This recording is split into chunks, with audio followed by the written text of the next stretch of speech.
Hello everyone, Buffy the Rate Slayer here, and welcome to the latest episode of our weekly Market Insight series, which comes to you directly from the Capital Markets Trading Desk right here at SunWest Mortgage Company. Let's get to it. Markets went down and bond yields rose after the Federal Reserve hawkish stance in its policy announcement on Wednesday. The 10-year Treasury yields moved toward the highest level since October 2007, while the US dollar briefly hit the strongest in 6 months and gained against most major currencies. The Federal Reserve paused rate increases on Wednesday, keeping borrowing costs in the 5.25% to 5.5% range, a 22-year high. In Chair Jerome Powell's speech, he hinted at the possibility of another rate hike before the end of the year and reiterated the central bank's commitment to the 2% inflation target. The Fed wants to have more data to evaluate the impact of the rate hikes before coming to a decision on future hikes. The central bank did signal that rates will be higher for longer as they foresee fewer rate cuts in 2024 than originally expected. On Wednesday, the Mortgage Bankers Association released the mortgage application data for the week ending September 15th.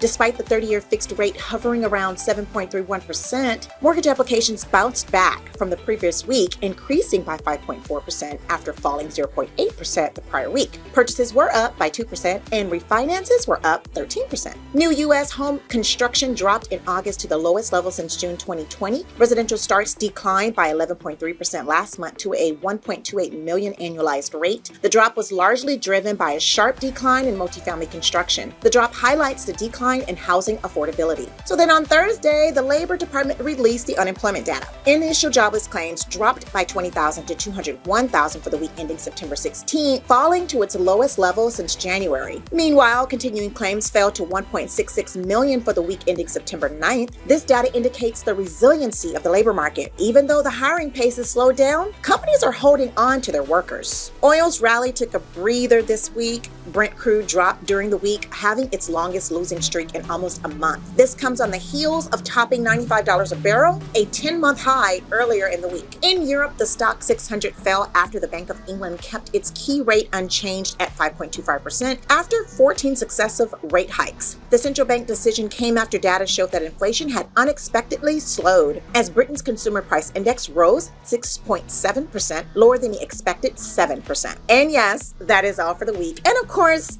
you know I hate to go, right?